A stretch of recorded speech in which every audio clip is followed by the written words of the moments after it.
Bah alors Salim, tu cogites ou quoi? Cogito ergo sum? Je pense donc je suis. Je pense donc je nuis. Qui est apparu en premier, l'œuf ou la poule? Et où est donc passé le chat de la mère Michel? Ça sent la philosophie de haut niveau là. Là où m'a YouTube, que la paix soit sur vous. Bon, moi j'aime beaucoup philosopher sur la philosophie des philosophes. Et dans cette vidéo, on va répondre à des questions essentielles. Quel sens donner à cette vie? Comment trouver ta mission de vie? Alors restez avec nous. J'entends déjà des gens en train de me dire mais pourquoi tu fais une vidéo sur ça? Allah il a répondu dans le Coran, je n'ai créé les djinns et les hommes que pour qu'ils m'adorent. Pourquoi tu viens nous prendre la tête avec tes concepts de développement personnel, mission de vie? Alors calmez-vous. Effectivement, nous les musulmans, on a une boussole. On a été créés pour adorer Allah subhanahu wa ta'ala. Mais le sens qu'on donne à cette adoration, eh bien, on peut approfondir cette notion et on peut creuser et aller beaucoup plus loin. Et effectivement, il y a des adorations pour lesquelles on est tous liés, c'est-à-dire qu'on fait tous la prière, on fait tous 5 prières, on doit tous jeûner. Mais vous savez bien que les portes du bien sont innombrables. Et donc, chacun d'entre nous, en fonction de nos compétences, de nos qualités, de nos penchants naturels, on peut aller ouvrir certaines portes de bien et finalement donner une teinture, une couleur et une identité à notre adoration. D'ailleurs, vous voyez bien, mes chers frères et sœurs, que chaque être humain a une identité unique. Et le meilleur exemple de cela, c'est le prophète de l'islam, alayhi salatu wassalam. Le prophète Mohammed, sallallahu alayhi wa sallam, il a appelé à l'islam, il a éduqué des gens, et il avait en face de lui une multitude de personnes, avec des personnalités, avec des niveaux sociaux différents, avec aussi parfois même des cultures différentes. Et le prophète, alayhi salatu wassalam, il a respecté les gens. Il n'a pas cherché à formater ses compagnons, il n'a pas cherché à les rentrer dans un même moule, mais il a respecté leurs différences. Par exemple, il a permis aux commerçants, tout en restant de riches commerçants, de pouvoir devenir de bons musulmans. Et d'ailleurs, on sait très bien que les riches commerçants ont joué un rôle tout à fait important et stratégique dans l'ascension de l'islam.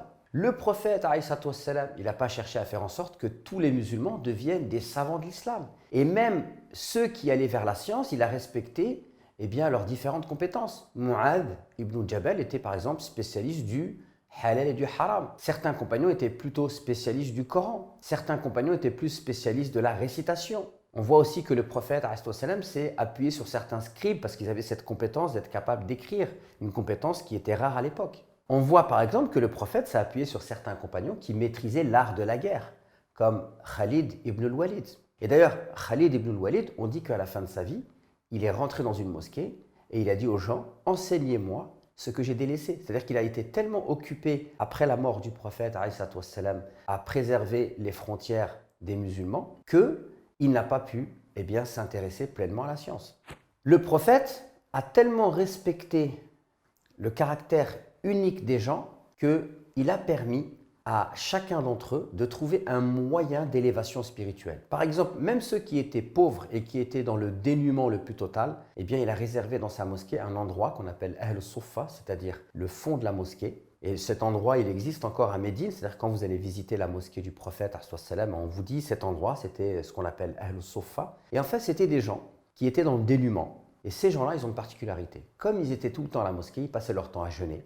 D'ailleurs, ils n'avaient pas beaucoup à manger. Passer leur temps à faire du dhikr, à lire le Coran, à prier. Et beaucoup des gens de Ahl Sufa ont rapporté énormément de hadiths du prophète. Par exemple, le compagnon Abu Huraira radiyallahu anhu a rapporté plus de 5000 hadiths, alors que le compagnon Abu Bakr Siddiq radiyallahu anhu a rapporté, je crois de souvenir, 220 hadiths.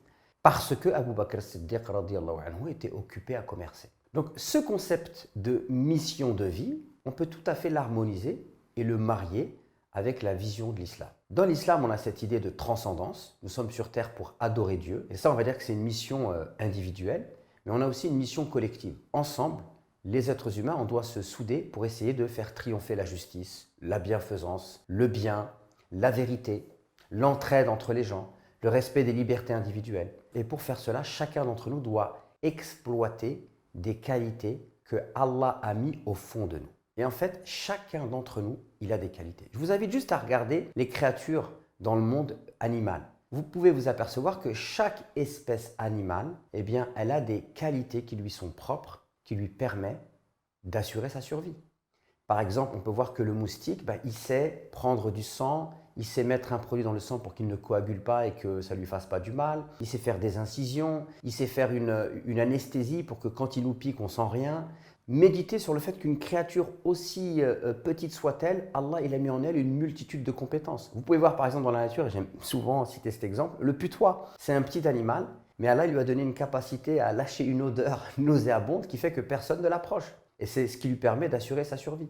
Donc si tu comprends cela, tu dois te poser la question de savoir qu'est-ce que Allah il a mis au fond de toi, qu'est-ce qui résonne en toi. Et ce qui est triste aujourd'hui, c'est qu'en fait on ne permet pas, notamment aux jeunes musulmans, d'avoir cette approche. Aujourd'hui par exemple, on peut très bien imaginer que des jeunes, en fait ils ont une fibre artistique. Certains par exemple, ça pourrait être, je ne sais pas moi, la littérature, la poésie, d'autres ils vont être passionnés d'histoire, d'autres de philosophie. Et en fait, un jeune musulman, il peut très bien être passionné d'art, d'histoire, de littérature, de philosophie.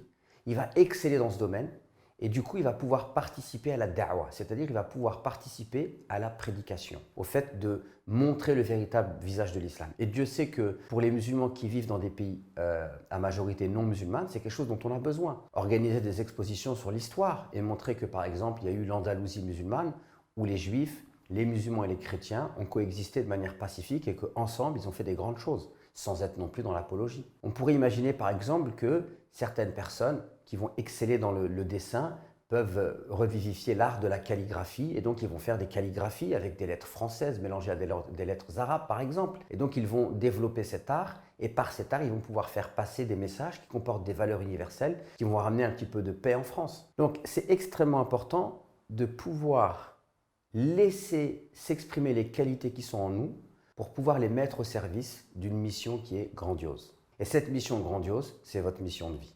Surtout, restez bien jusqu'à la fin de la vidéo parce que je vais vous parler d'un concept japonais qui est extrêmement intéressant dans ce domaine. Maintenant, j'aimerais te citer l'exemple du prophète Mohammed sallallahu alayhi wa sallam. Le prophète Mohammed sallallahu alayhi wa sallam, il a reçu la révélation. Et quand il a reçu la révélation, il n'a pas tout de suite fait son travail de prophète. Et on sait, toi et moi, que le travail de prophète qu'il va faire, va lui amener une énorme réussite. Il va faire émerger une civilisation. Il va sortir des ténèbres du polythéisme, la péninsule arabique, et il va pouvoir faire en sorte qu'une grande majeure partie des Arabes puissent revenir vers le monothéisme. Il va laisser une empreinte de son passage sur terre, et aujourd'hui encore, il y a beaucoup de gens qui aiment le prophète Mohammed sallallahu alayhi wa sallam et qui le suivent. Donc c'est une réussite extraordinaire. Et pourtant le prophète, quand il va recevoir la révélation, au début il va avoir une phase de doute. Qu'est-ce qui va lui permettre de réaliser ces grandes choses? À partir du moment où il va croire en lui en tant que prophète. Donc on peut dire que croire en Allah, c'est croire en soi. Et donc tu dois croire en toi, tu dois croire que Allah t'a créé, qu'il a mis en toi des compétences et que tu dois te servir de ces compétences pour pouvoir accomplir ta mission de vie sur Terre. Cette compétence, ça peut être la générosité. Moi j'ai vu des frères et des sœurs par exemple, créer des ONG, des organisations non gouvernementales. Et avec ça, en fait, ils ont ramené de la lumière et de l'espoir dans la vie de millions de personnes en Afrique, en Asie et même en France. Ça peut être par exemple l'enseignement, des personnes qui permettent aux gens d'apprendre l'arabe, d'apprendre la religion ou de devenir meilleurs à l'école. Ça peut être aussi des gens qui se lancent dans le coaching scolaire. En fait, sache que le champ des possibles, il est immense. Il y a plein de choses que tu peux faire. Et si ce qu'on te propose, ça ne te plaît pas, alors deviens toi-même le créateur de ton propre métier. Pour terminer, j'aimerais te parler des zones bleues. Je ne sais pas si tu sais ce que c'est. C'est les zones dans le monde où les gens ont le plus de longévité. Et il y a un chercheur qui a vu que dans une île au Japon, à Okinawa, les gens devenaient centenaires. Et il a fait une étude. Et il s'est rendu compte que ces gens-là partageaient une philosophie qu'on appelle l'ikigai, c'est-à-dire la joie de vivre. Ces gens-là, qu'est-ce qu'ils disent? Ils disent que la meilleure chose pour un être humain, c'est d'être occupé à faire ce qu'il aime. En fait, l'ikigai, c'est la jonction de 4 cercles. Le premier cercle, c'est qu'est-ce que tu aimes faire? Le deuxième cercle, c'est pourquoi tu es doué. Le troisième cercle, c'est ce dont les gens ont besoin. Et le quatrième cercle, c'est ce pourquoi je pourrais être payé. Si tu arrives à trouver cette zone dans laquelle les 4 cercles partagent une zone commune, tu trouves ton ikigai. Et sache que le Coran peut t'y aider. Voilà mes frères et sœurs, j'espère que cette vidéo vous sera pleinement profitable, qu'elle vous a motivé, qu'elle vous a stimulé. Je vous invite à aller chercher au fond de vous-même quels sont les dons que Allah subhanahu wa ta'ala vous a accordés. Et je vous dis à très vite pour de nouvelles vidéos.